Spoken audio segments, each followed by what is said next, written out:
Greetings, everyone. It's Trey Jadlow here on this ninth day of October 2025. And I'm here with my new friend, John Hammond, whom I met, I think, today on Twitter. So we came across each other on Darwin to Jesus's page. He's a guy that used to be an atheist and has become a Christian. And do you know him at all? Yeah, we've been interacting on and off for several years now. I should say so. Like, we don't know each other personally, but we've been kind of bickering back and forth for a while. Okay, all right. I'm kind of new to knowing about him, and I don't know him personally at all. I'd like to learn more. I'd like to hear his testimony and stuff, but I haven't seen it anywhere, and I'm looking forward to maybe getting to know him a little bit. But anyway, so it's on his page that we met, and I will do a screenshot of our encounter when we get going here. But before I begin, I always like to just get a little background for people, like whatever you feel comfortable. Tell me a little bit about yourself, if you have a family, what you do for a living. But I also like to know a little bit about people's religious background, where they came from, a little bit of testimony. That kind of gives us a context, kind of as a springboard for our conversation. And I'll tell you about myself. All right, sounds good.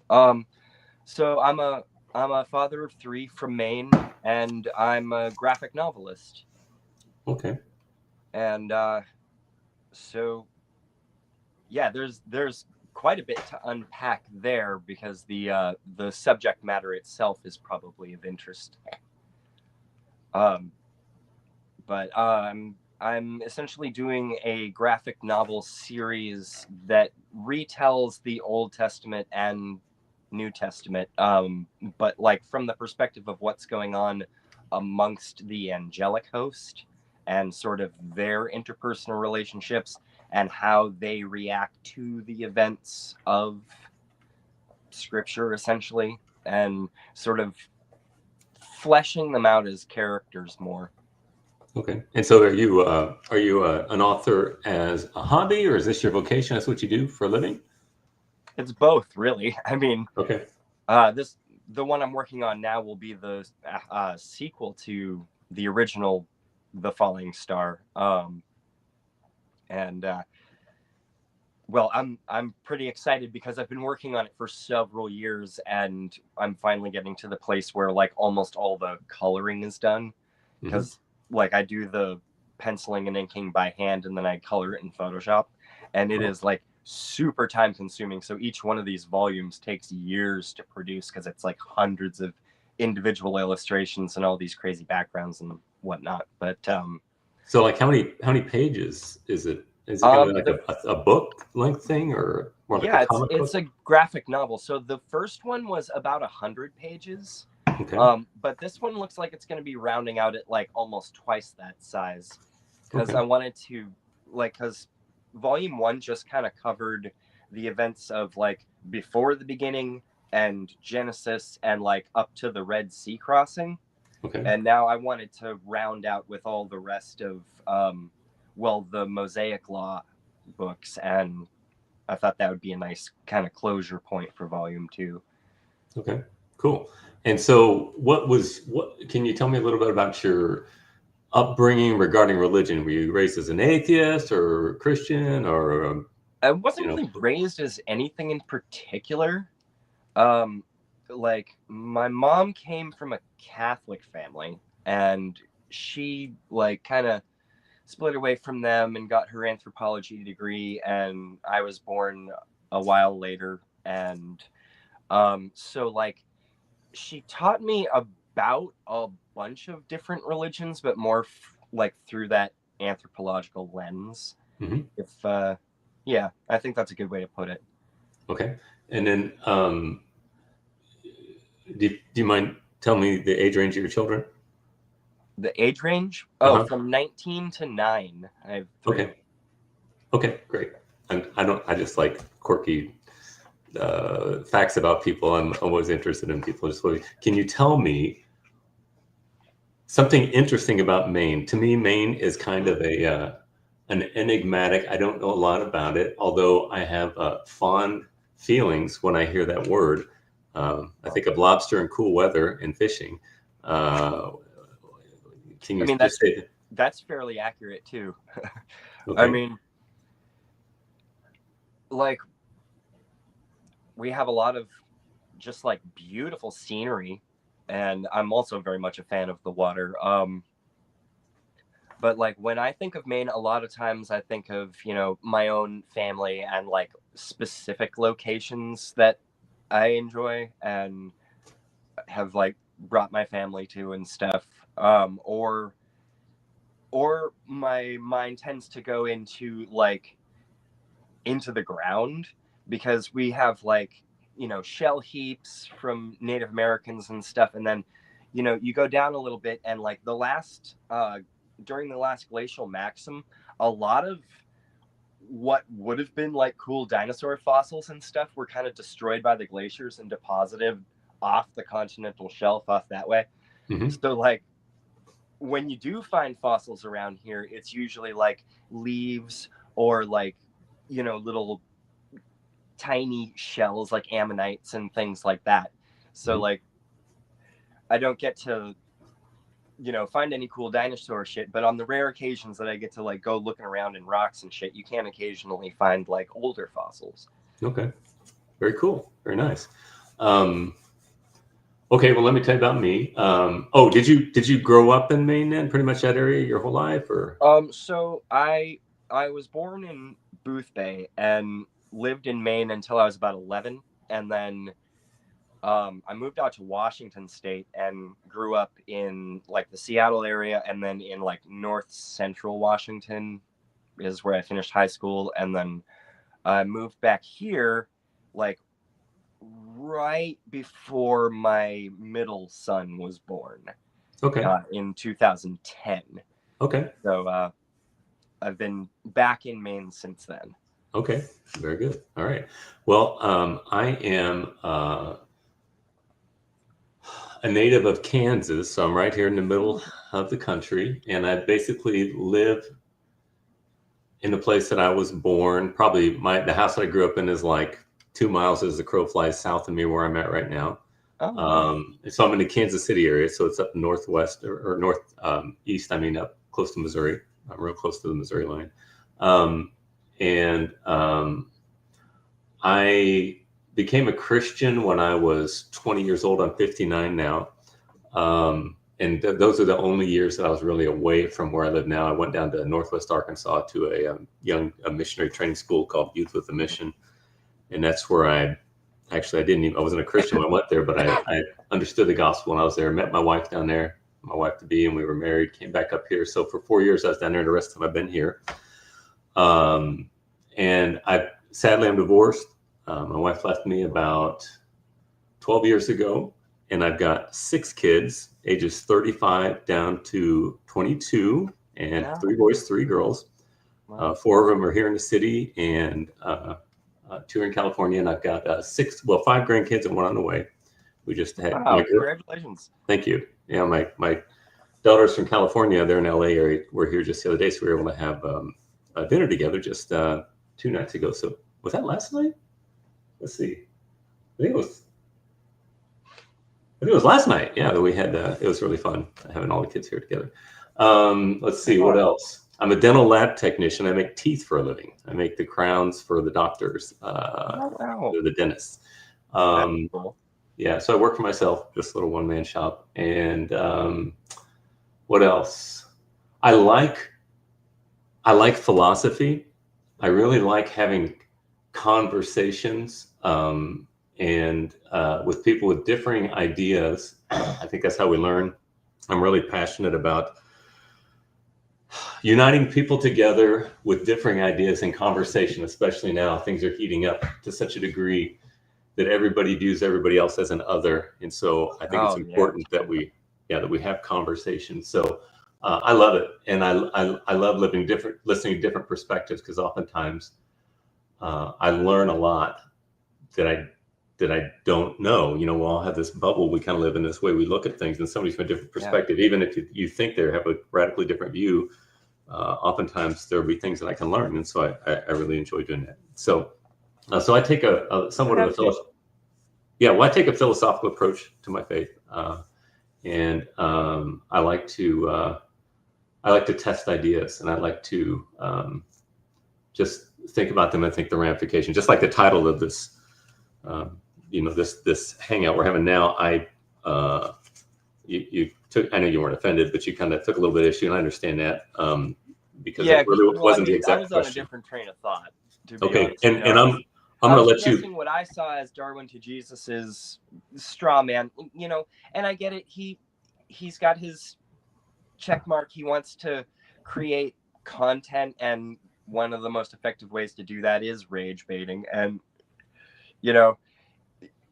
he gets me. He knows how to push your button. I see some of the shit he says, and I'm like, damn it, Daniel.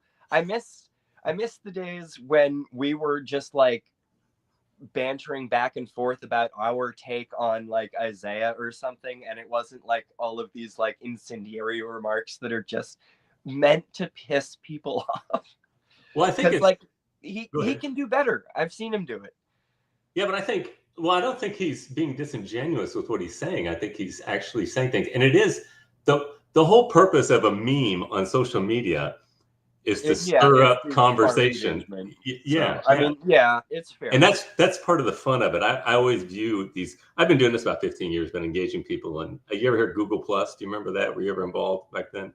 I don't think so. It was kind of like YouTube and kind of like a personal community. So it wasn't ever very big, but there was a pretty big. It was called the Great Debate Community. It was Christians and atheists, or theists and atheists that were kind of, we had like a community there, and so we used to do a lot of this stuff. And then it wasn't very popular, so it went defunct.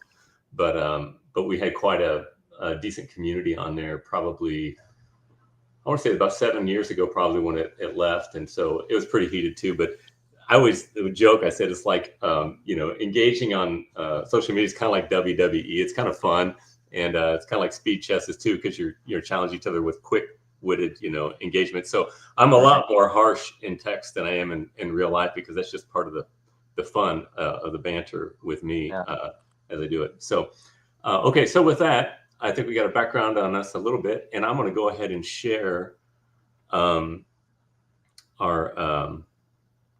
earlier exchange. Yeah, if I can figure out how to do it here. Hold on just a sec. My keyboard is wireless and it just lags really bad.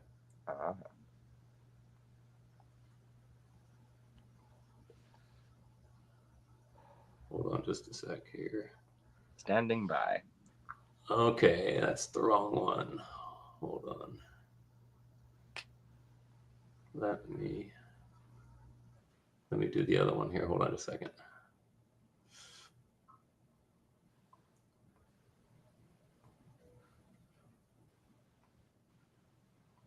Okay, so this is our so he had his meme. He had be like Bob. Bob. This is Bob. Bob doesn't pretend like God doesn't exist so he can justify his sin. Be like Bob. And so you said nobody pretends your God doesn't exist so they can sin. That is both a straw man and poisoning the well. And then I invited you to engage with it there. And so what would you like to? All right, you want to focus particularly on the fact that people are not atheists because they can sin. How would you like to go with that? Well, I mean, it was kind of a passing thought, but like, I don't know anybody that falls into that category. Like, anybody I know that is a non-believer just does not believe, and thus describes themselves that way. They have all manner of other ideas in their heads that like inform what their worldview is, but like I don't know anyone that is just like, no, I'm gonna pretend that God doesn't exist so I can keep like fornicating or whatever. Like I've never seen that in real life. Okay, have you ever? Let's address this. So, what is your view? You don't believe in sin, right? No. Okay, what word would you like to use in place of sin to describe when you feel like somebody breaks a moral standard? Well, something more specific to whatever way in which it was broken, I guess. Like what?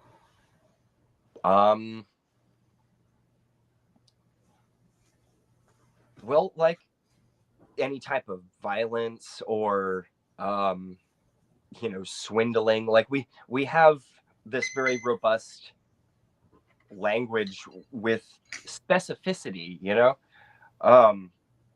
so yeah, it really kind of depends on the example. Okay. How about just bad behavior? Would that be acceptable to you? Yeah. Okay. What is your standard for saying something is bad? Is it a personal preference, or is there some kind of standard you look to make that justification or judgment? Well, like again, just kind of depends on the situation. Like, when the children are bickering or something, like if I allow that to escalate, feelings get hurt, and they're children, they're learning, so sometimes they need kind of a guiding hand to, well, help them relate to each other in a healthy way and use their words in a way that isn't insulting or degrading or dismissive or whatever.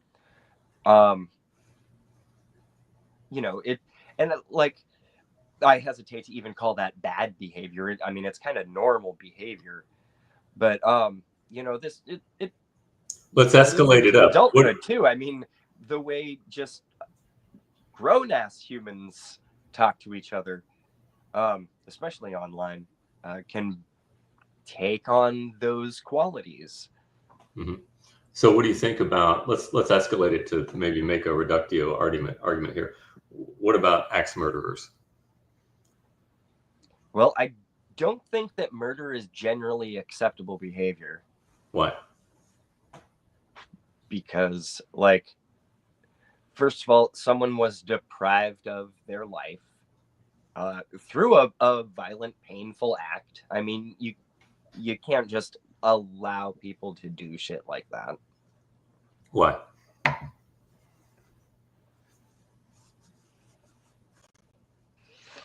No, I'm not asking for your feeling about it. I want to know what your reason is for it. My reason? Mm-hmm. What reason do you have to say that people should impose their opinions on others? Oh, well, I don't think it's really a question of imposition, seeing as, most any rational person is going to come to virtually that same conclusion. Yeah, so if somebody doesn't come to your conclusion, they're irrational?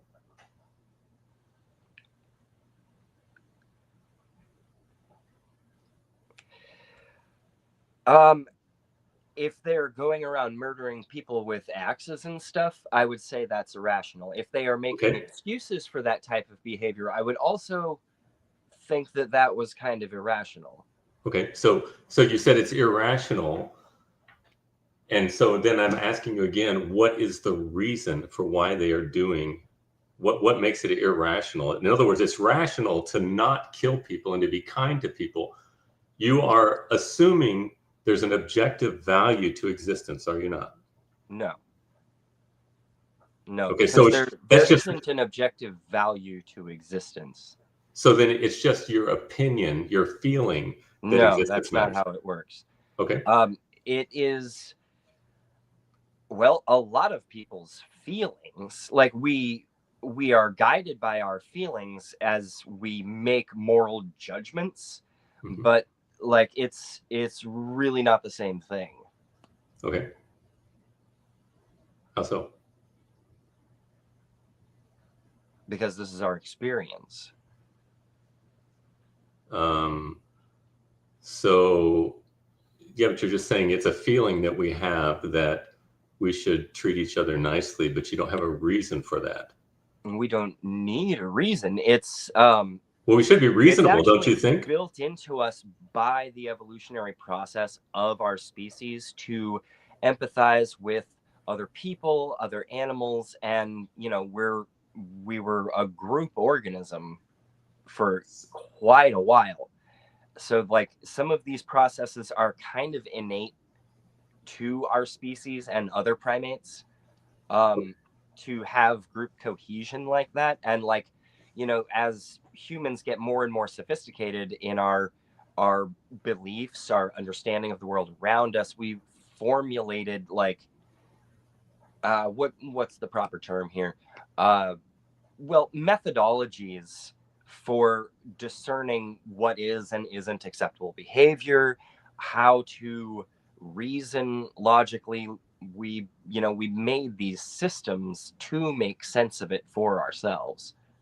Okay, so you're saying that evolution has determined us to value existence. Would that be fair to say? Well, to a certain degree, it's very specific to our species on the grand scale. Like we definitely love dolphins and kitties and all of this stuff. Um, so it kind of functions on a spectrum because, like, I mean, there are also people that don't really feel empathy. So there's kind of a collective aggregate here of centuries of us, building up these different moral frameworks and philosophies to try to, well, expound upon what sort of the group consensus is as to what is and isn't acceptable behavior. Okay, well, so is the goal for your moral code, is it group consensus or is it assuming that existence is objectively valuable? Well, I don't think it is objectively valuable. I Okay, think I think it's so it's just group very important consensus. to us, and that is our experience. But Yes, but some people don't feel that way. You just said some yes, people I aren't know. empathetic. Is there something wrong with them? Well, they are wired differently. Is I that their wouldn't fault? categorize it as something wrong with them, but it is uh quite a deviation from the norm. Well, is that a prescriptive statement or just a merely descriptive statement? Well, I'm trying to make it as descriptive as possible. Okay, but you need to make it prescriptive in order for you to say that axe murderers should not be allowed to be free Why would that be the case? because you want to throw them in jail and take away their freedom. Yes, you have to do that when someone is a threat to other people. That's our moral responsibility. I don't understand because That's are you unfortunate. are you just saying that simply because someone is in a majority, therefore they are right? No, no, it's You're appealing to an objective standard without saying it. no, I'm appealing to a collective subjective standard. Okay, then that's no, you're not because you just said that it doesn't matter if you're not right just because you're the majority. Have you heard of conventionalism? Yes. What is it? Well, listen, I don't want to end up like talking past each other. Hmm. Um, because well, it would be very easy to do that, and these are, well, I see it as important concepts. Because I don't think that things like morality can be objective. I don't think that humans can even really be objective. Like, I mean, there are things like mathematics where we have basically created a language to describe something that does have like numerical values and intrinsic property. I don't think that purpose or meaning or things like that are intrinsic properties. So would it be fair to say that you don't know what conventionalism is? I asked you to tell me what Oh, conventionalism is, and you changed the subject. oh, If you don't, that's fine. actually, yeah, no, my apologies. No, I was on a train of thought and I kind of answered automatically. No, I don't know what that is. Okay. Conventionalism is basically saying that moral code is that which is agreed upon by the society, and so and that's Well, I what. think that's true in the broad. Okay, so But uh, keep going. Sorry, I cut you okay, off. but the natural corollary to that is to say that since it is the consensus which makes right and wrong, then the only thing that is wrong, or you can use my word sinful, and I use that word just to, you don't have to use that word, but just the concept that it would be sinful in a conventionalist paradigm is somebody who disagrees, because the consensus is what is right. So, and what that means is essentially that whoever has the most power has the moral code. So an example of this would be like if Hitler would have won in World War II on conventionalism, he would have been virtuous because they had the consensus that Jews are subhuman and they need to be exterminated so that we can evolve more freely as people. But you don't believe Yeah. that. Well, look, If Hitler would have won the and the the consensus, consensus if the whole isn't world, listen, if the all. whole world said that Jews are evil and they need to be killed, it wouldn't be right. So consensus means really nothing. There's a standard called the sanctity No, of but that existence. is like how we structure our laws is through consensus. Like Well, it's that's also true to a a lot of standpoint. times how we reach scientific conclusions is by testing our hypotheses, seeing if they stand up to the scrutiny of our peers and things like that. Mhm. But like to equate that type of consensus with like a might makes right kind of thing, I think is not entirely accurate. Because there's different processes involved. One, you know, where you have Nazis strong arming people and killing them is one extreme, and it paints a very vivid picture. It appeals to the emotion of your interlocutor or your audience, Mhm. but like it's not the same thing as like scientific rigor or the process of practicing law or creating law that we've been doing since before Hammurabi. Like this is a long drawn out process that multiple cultures have contributed to, and like every country has different laws on their books and like how they practice them in modern times.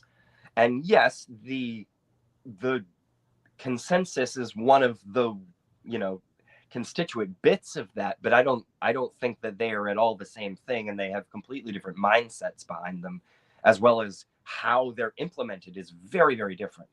Okay, well, I would say that consensus certainly is an issue, and we're coming together as a people, and we'd agree that this is the best thing that we can do. But it's always going to be centered on the sanctity of existence. All right. And you Yeah, say that all cultures are very, very different, but I would say no, the thing that they all have the exact same thing in common is that standard called the sanctity of existence. Would you agree that Hitler thought he was saving the world? um hmm, I don't In his know. mind? Well, yes, of course. He was trying You to do know, what he thought was right. He was just wrong in what he was he saying. was more than wrong. He was fucking nuts. I would like I don't to disagree with know that. what was going on in that guy's head. But Charlie Manson thought he was saving the world as well. Every dictator is about what they're doing. Virtually everyone is, because they think that they're what Plato would call saving the phenomena of existence. All right, Yeah, well, you know, everything that's part of human nature. Sometimes we're all kind of the hero of our own story. right. But the thing is they're still seeking the sanctity of existence, and in that endeavor, some people are actually destroying existence, which is a Hitler would be a great example of that. But they in their mind think that they're doing something right, and so my thing is all societies. Everyone wants to emphasize how societies are so different. In my mind, it's the exact opposite. I am fascinated that every single society is seeking to sanctify existence. Now, everybody, it doesn't come to it easily, and some of them, you know, there's some moral conundrums we can all agree on that are difficult to figure out. But the fact that we are trying to sanctify existence as an objective standard that we think everybody should be valuing existence is a universal, and if those who don't hold to that, they don't exist. In other words, you think that existence is valuable. That's why you got up and ate breakfast this morning, or ate lunch, or whatever, you know. And why you're making your novels, you are making those for the purpose, from your perspective, to sanctify existence. You think that it's a benefit to society, a benefit to people I do. to be able to do that, and we find pleasure in that because that's what we're determined to do. Now, the problem, John, is that you're saying that evolution gave that to us. And have you ever heard of this word called teleology? It's a Greek word. Yeah, that sounds familiar. It's like the root word is telos, which means end, goal, or like a limit. It's like the end of something. So teleology is like with concerned with the purpose of something. Okay, and you got up this morning for the purpose of salvation, and you weren't thinking that, but that's why you Yeah, are. definitely not. You want to save the phenomena for your wife, for your children, for your society. Every law that we make as a people is for the purpose of salvation. We don't think about it in those terms, but that's what motivates everything that we do. But Yeah, no, I don't think in those terms. not purposely as you do, but that's what is a guiding factor for you, even if you don't really realize it. What's your reasoning behind that? Well, why do you think you do what you do? Well, I do what I do because it's, the quiet exhortations of my soul. I like to write. I like to illustrate. It's a lot of fun. Does it sanctify your soul? I'm not sanctify. Does it satisfy your soul to be able to do that? Does it bring you happiness, satisfaction? It does. And you also seek to provide for my family and to save your family. My like words and thoughts told through storytelling and imagery. Yeah, that's a cool thing. I wanted to do it since I was a little kid. And you want to impart that to other people as well. Yes. That's your great joy in life. Well, that's all about, and when I say sanctifying existence or saving the phenomenon of existence, I'm not talking about just bare breathing and eating and just moving. No, it's life abundant. All right. You want to be prosperous. You want to be healthy. You want to be purposeful. And you want your children to have that same thing. And you want to move on and promote society in that way. And the problem I have with that is that's called teleology. That's a purpose. So that means there is determination in your life. You are determined to sanctify existence with your life. Not only you yourself. Determined to find meaning in the things I do and try to impart my own, philosophy of life through storytelling and to my children and to basically anyone who likes what I have to say. Mm-hmm. And that it makes sense to them. Legacy is important to humans. We like to think that something that we did will contribute overall to humanity, to salvation. Yeah. Now, when I say salvation, I'm not use that word, but no. Let me clarify. When I say salvation, I'm not talking about salvation necessarily in a way that I believe as a Christian for eternal life. You believe as a humanist, I would assume, is that you believe in salvation in this life. You have one life to live. You want to make the most of it, and you want to save the phenomenon of existence as far as you believe it attends, right? I want to make some kind of meaningful contribution. I've been thinking a lot about this stuff, and I people tell me that it's insightful, so that works for me if somebody gets something out of it. Yeah, and it makes you happy, and so there's a determination in your life in all of our lives to bring this benefit to humanity and to extend existence as best we can. And when I say, again, not just existence, just bare subsistence existence, but life abundant. We want it for everybody around us. That's why everybody says, well, we need more love and less. I'm sorry? That would be preferable. Basically, I'd like a world that looks a bit more like Star Trek than what we got going on right now. Star Trek. And does Star Trek have Klingons? I'm happy.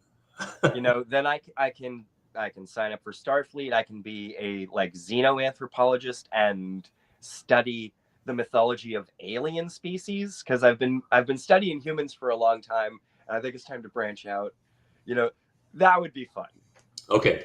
Well, I'd like to see us get there. Okay, so here's the problem I have with your paradigm is you're saying that evolution gave you that desire to value existence. Would that be a fair statement? Well, in part, yeah. What other part would there be? Well, also just the reinforcement of social interaction. And, as we became more advanced as a species, how much more complex our systems of interacting with each other became.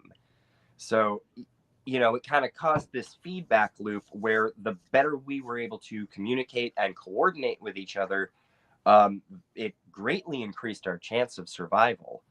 And Okay, that's so evolution's purpose is survival? well, evolution doesn't really have a purpose. It's something that just kind of happens because of, fluctuations in allele frequencies in a breeding population. Mm-hmm. Like this just kind of happens, and small changes add up to big changes over longer periods of time. So, like, the more this is reinforced, the better we get at it. Okay, As so with a lot of things with humans, the more you do it, the better you get at it.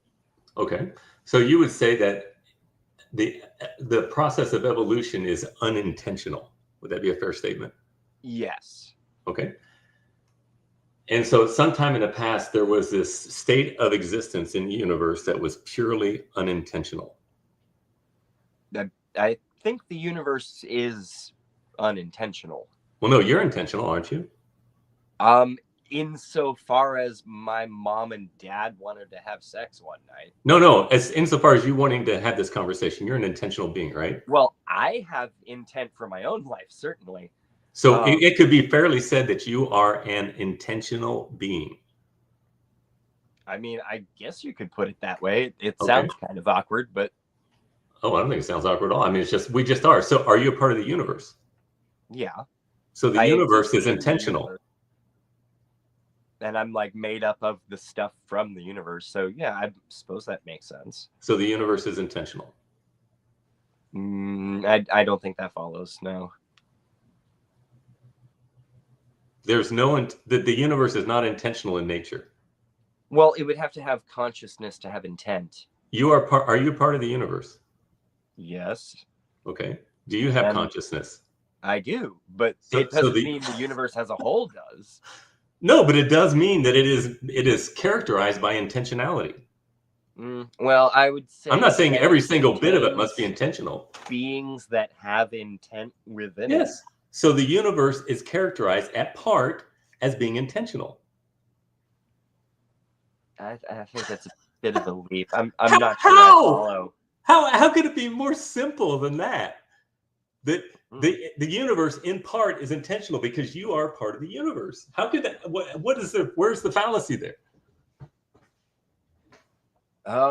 Well, I mean, it's just kind of a loose use of terminology that kind of conflates meaning, and to me just sort of muddies the waters.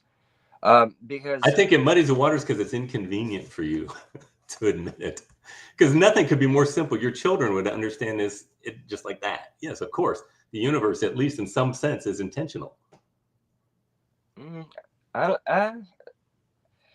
I don't think so. This points very well to what Darwin was saying. Within it, but that isn't a characteristic of the universe itself. It's a byproduct. It's something that exists within it, but it's not I mean, unless life was a foregone conclusion, then I suppose in that scenario, yeah, no, it still wouldn't really be intent.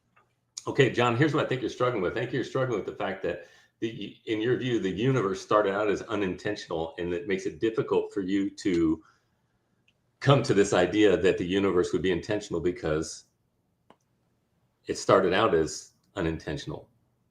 So how could it be intentional today? Are you familiar with Aristotle's laws of thought, the law of non-contradiction, the law of identity, and the law of excluded middle? Yes. Okay, so those are the forms of thought that we use.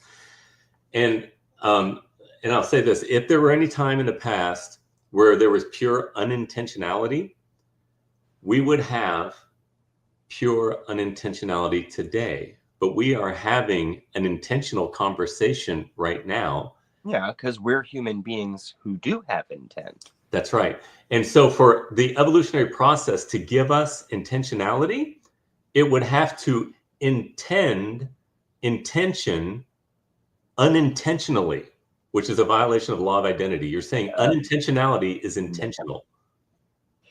No. Okay. That Show me where I'm wrong. Well, that's a little hard to do. Should be easy. But like that doesn't add up for me. I don't care about you. I'm talking about objective fact. It's a logical, necessary corollary. Your preference, reality does not care about what your preference is when it comes to even facts. the connection. I mean, you can state it as fact, but I don't see how one follows from the other. You agree that a state of unintentionality cannot intend by definition, right? Yes. Okay.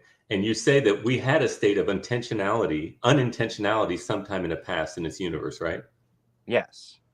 But then you're saying somehow it intended intention. No. It doesn't have any intents. It's not a conscious thing. So unintentionality began intending unintentionally. Where does that happen in the process? That's what I'm asking you. It doesn't make any sense. How do you square that circle? I don't see how that even correlates to what I'm saying. If there ever were a state, have you ever heard that maxim that says ex nihilo nihil fit? Out of nothing, nothing comes. Mm-hmm. Okay. If you have a pure state of nothingness, which isn't possible, that would be like a total quantum vacuum. We no, because then you've got a quantum vacuum. You're talking like Lawrence Krauss now. No, you can't even imagine nothingness because the idea of nothingness is something.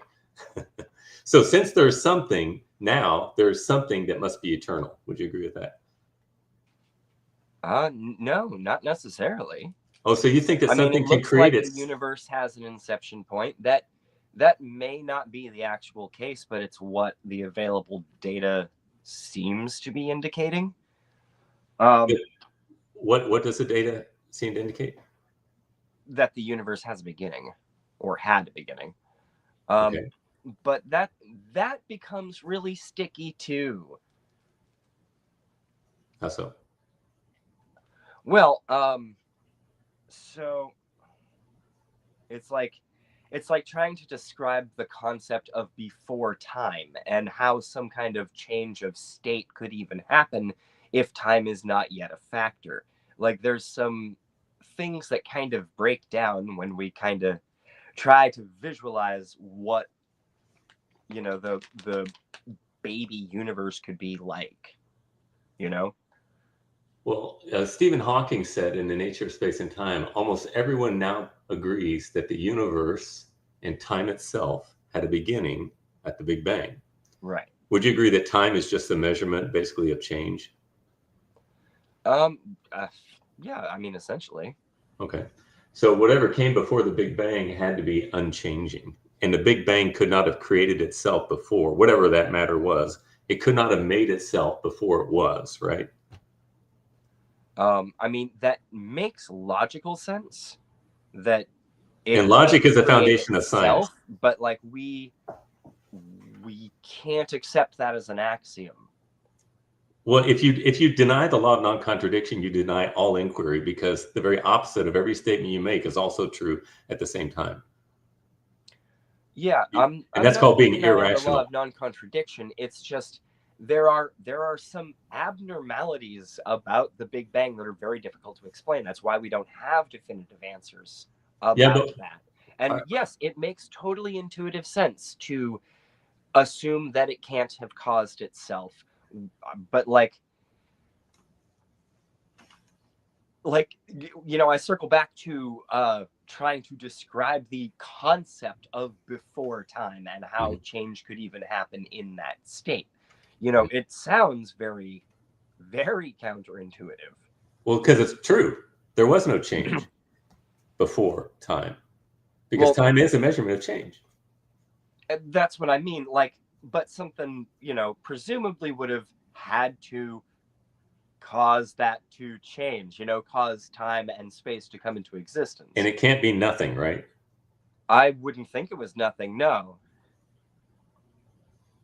So what is it? We don't know. It's something that's the beauty unchanging, of it. right? Well, I'm kind of a fan of a cyclical model. I mean, that's at least possible. No, it's not, because all it does is it just multiplies it to the infinite degree. No, that's multiverse. Both of them have no, the same wait, problem. actually, if like, yeah, technically you're having it happen one time and infinite number of times simultaneously if you're taking sort of a fourth dimensional view. If that's what you were.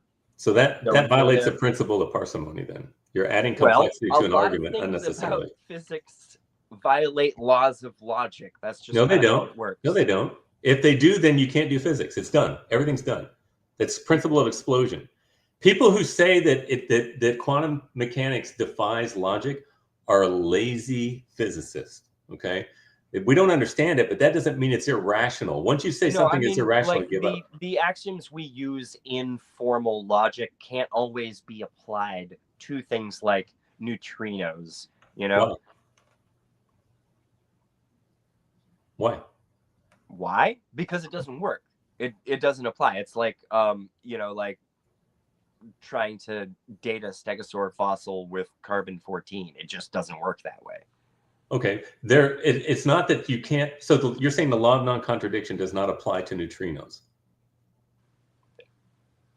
I'm not saying that directly. No, I'm trying to like pull out some examples that might be relatable and are at least like related conceptually to what I'm trying to describe. Okay, but then you need to give me an example where you can see something that you have to give up reason in order to investigate, because that's the only tool you've got. Well, it's not that you have to give up reason. It's just not all of the Aristotelian values are going to apply. Because I mean, like, there was stuff he was wrong about for one thing. But like his physics were wrong, but his metaphysical framework for logic, again, really good. to deny it is to deny the very instrument for inquiry. You have to be irrational. Yeah, no, I'm not saying any of that. I'm just saying that sometimes what is like intuitively obvious is not the thing it turns out to be. Sure. Like wave particle. I agree with that. Sure. Yeah. It's like, oh, I wasn't expecting that to happen. Okay. But that doesn't violate. That doesn't inquiry to try to figure out how that actually does work, because our assumptions were wrong. And we don't know, but still, we don't say it's irrational. We just say we need to investigate and continue to dig and experiment and think. Exactly. That's just very hard to do with something like the Big Bang, and no, it's not. That nothing can be more simple. You cannot have an effect without a cause, right? That is insofar the case.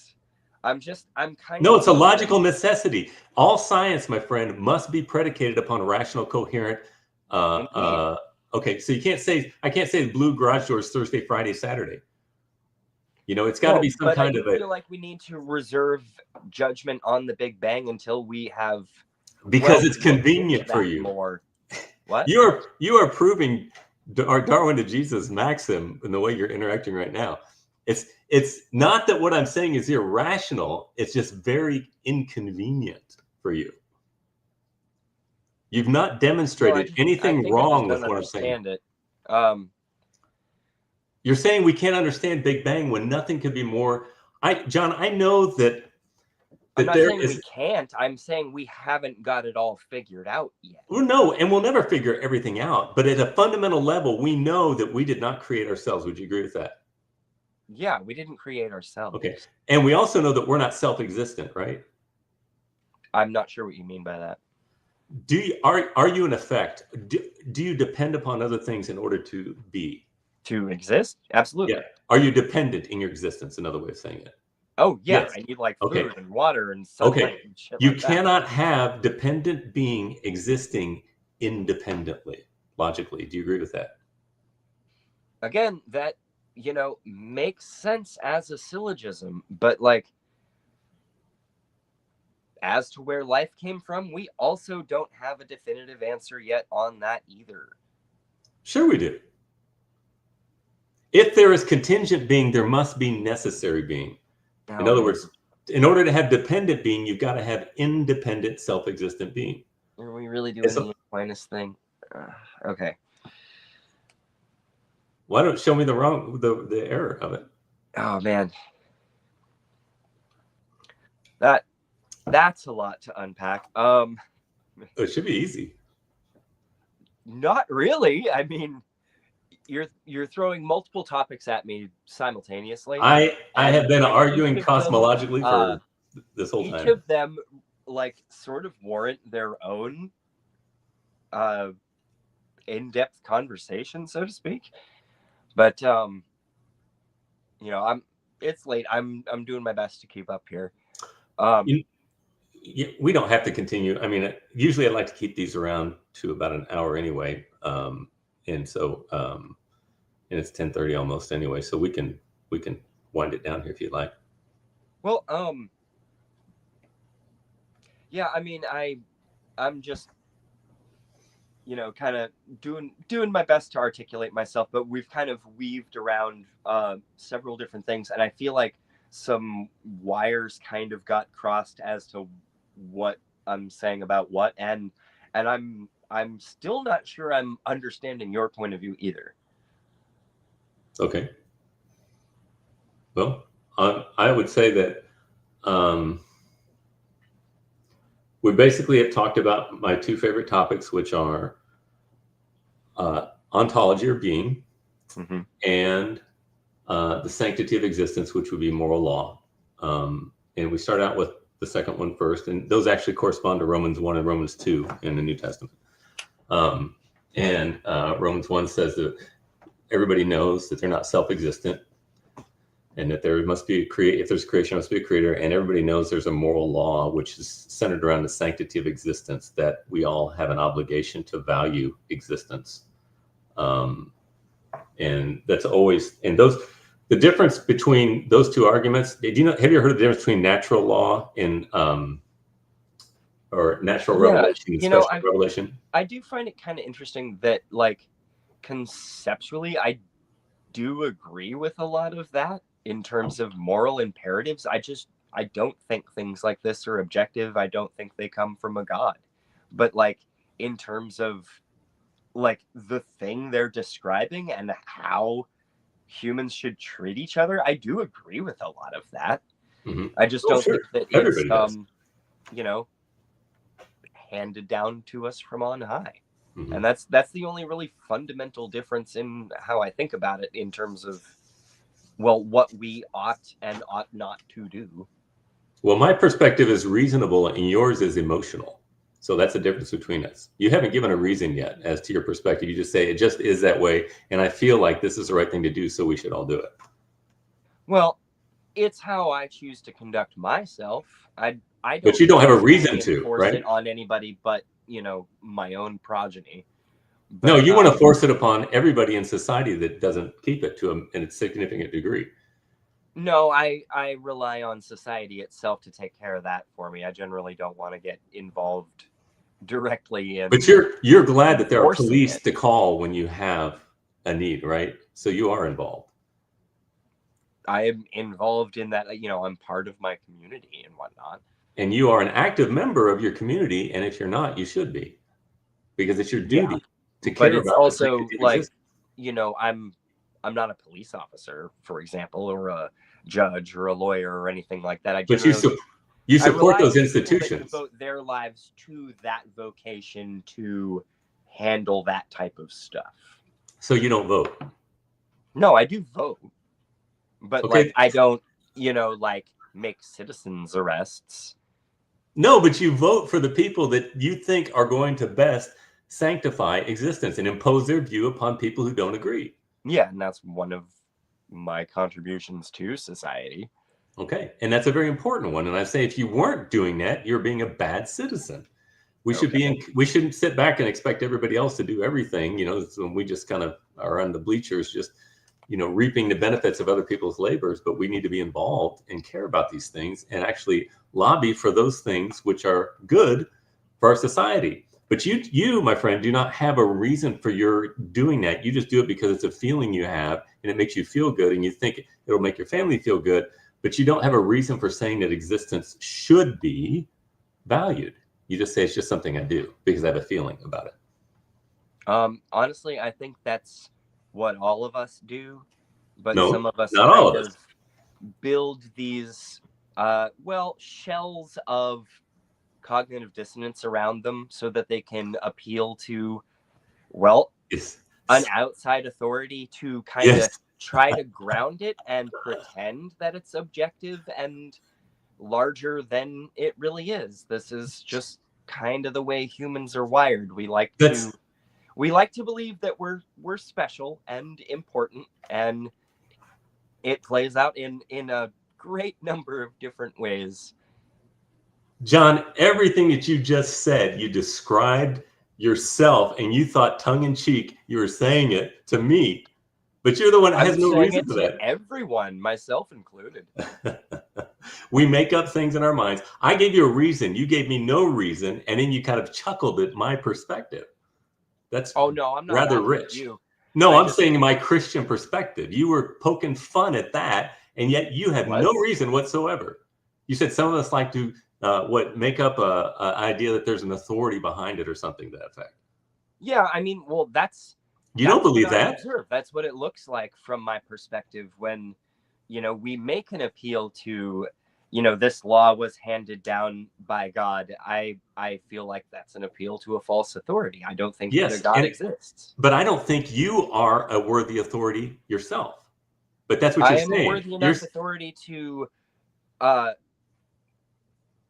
handle my own behavior and my household, and that's No, sufficient you as far as vote I'm to concerned. impose your opinions upon others. That's why you vote. You haven't thought about this too much at all, my friend.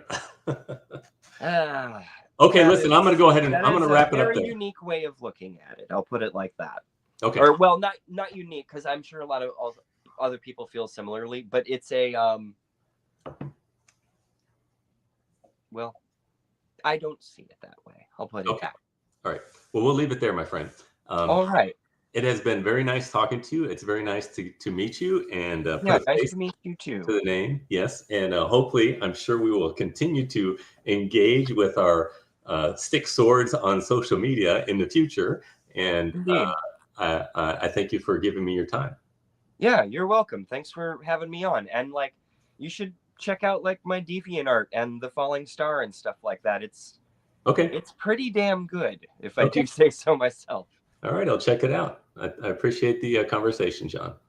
Yeah, you have a good night. All right, we'll see you. Bye-bye. Bye.